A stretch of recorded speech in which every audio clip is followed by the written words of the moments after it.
this time is going to be about my piercings.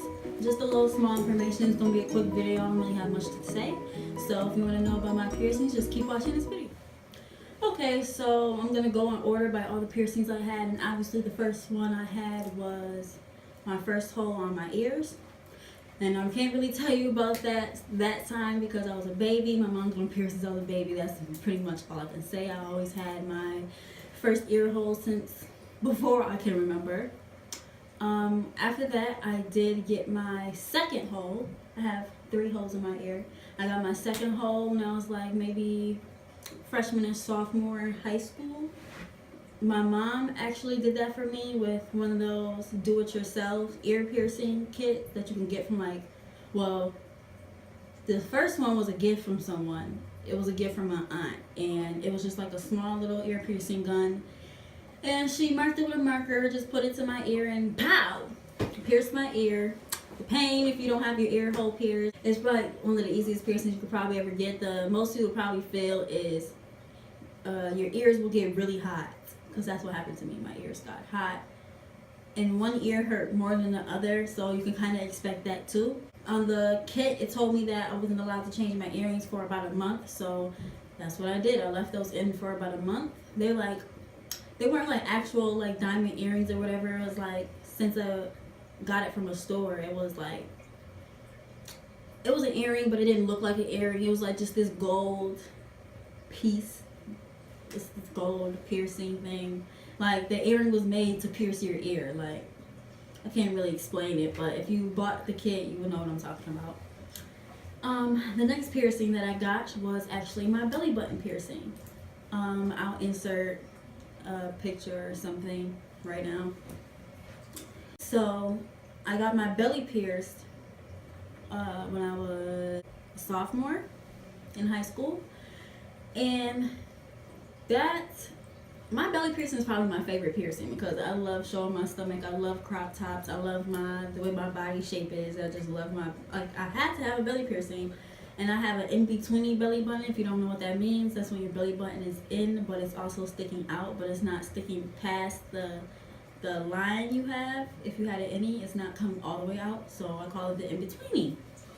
And yes, it's still possible to get a belly piercing if you have an outie or an in-betweeny. I don't know why people say you can't do that, but you can do it. The pain, 1 through 10, was about, the needle going through my skin had to be about a 6 to me. 6, I'm gonna go 6. But the after pain shot up to maybe like almost an 8, probably an 8.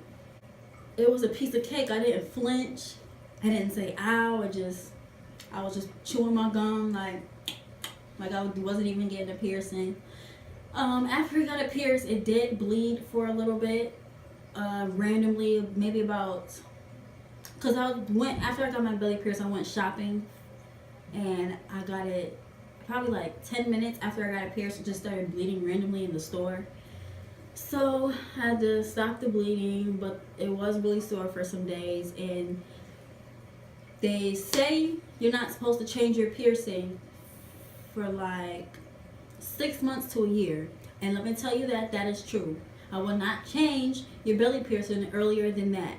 People do it, and yes, some people do it successfully, but I just wouldn't take the risk. I didn't change my belly ring. I didn't even buy another belly ring until like a whole year after. Like, my same ring sat in my belly hole for like over a year because I was too scared to change it because I was going through some difficulties with the healing. I didn't get no infection or anything. It would just be sore all the time, and it like scabbed too much, so I feel like the healing process was slower for me personally. My next piercing I ended up getting was my industrial piercing. You probably can't see because of my hair, but it's the bar. It's a cartilage piercing. It's like the bar.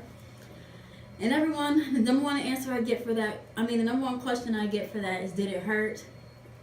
Any piercing hurts, yes, but that one, all my piercings, I just take the pain. I sat through my piercing. That one took like probably a minute to pierce. Now what actually hurt was the after pain. No, I did not go to professional for this one. I got lucky. I didn't get any infections or anything. I did get a keloid on it. If you don't know what that is, it's like, it's more known for like the nose piercings, but it's cartilage piercings, period. It usually pops up on. It's like a bump, an itchy bump.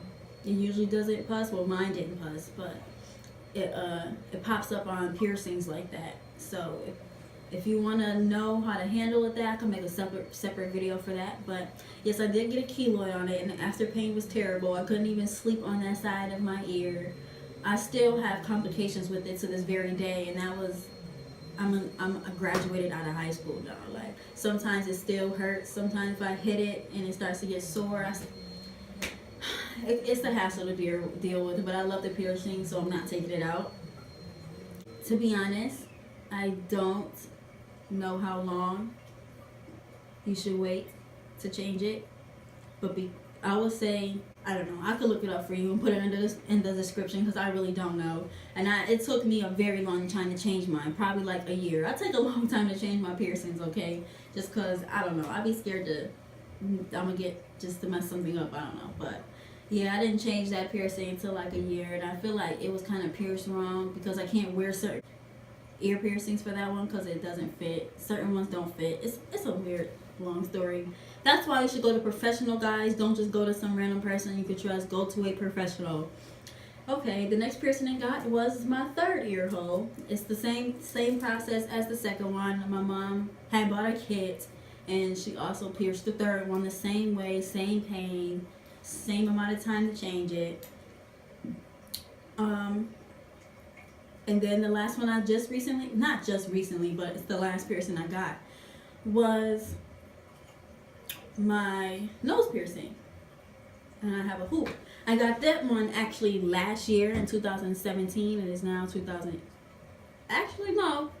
I got it in 2016, right before it turned 2017. I had got it pierced with a stud. Now, I have to say that my nose actually hurt the most out of all the piercings I had. My nose hurt, but like, I still ate that one. I still took it. I don't remember it bleeding, and if it did, it didn't bleed that much. It just trickled a little bit of blood.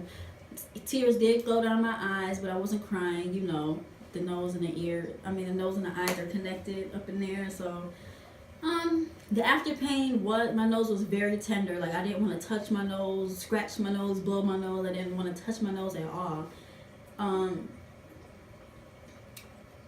That was about it for my nose. I feel like you should wait a few months before you change your nose, just because it's a cartilage. I don't know. I just know that I waited a year before I changed it into this hoop, and this is a hoop. When I went back to the shop, I went to go get a tattoo, and I asked them to change it into this hoop. This kind of hoop I can't take it out by myself. If I want to take this hoop out, I have to go to the shop and have them do it, or order the tool myself to do it by myself. So, I forgot to mention the cleaning for all of them. For my belly button, I use antibacterial soap, usually Dial. I don't think all Dial soap is antibacterial, because I think they have like scented Dial soaps. Make sure it's an antibacterial one. And I used to just wash my hands, and then I would wet my belly button, and I would scrub my belly like this and move my piercing up and down like that. Make sure I got all in there, and that's how I usually clean my belly.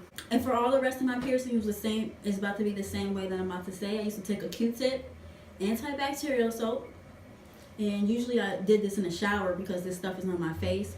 But for my nose and my bar, I used to take a Q-tip, and I used to just rub around it, lift it, get all the areas. Same thing in my nose. Wipe around the piercing in my nose and on top. That's pretty much all I did. I didn't use no sea salt and all types of other stuff they tell you to go buy. I just got some regular, cheapo, affordable antibacterial soap, and that's how I cleaned all my piercings. And cleaned them 2 to 3 times a day. I cleaned it once in the morning, once at night, and if I got a chance, I cleaned it in the middle of the day, depending on what the piercing was. But that's pretty much all about my piercings. I also have tattoos, so if you want to see a video on my tattoos, I'm more than likely going to make a video on that too. So if you like this video, give me a like, comment, and subscribe to me, and you'll see me in the next video. Bye.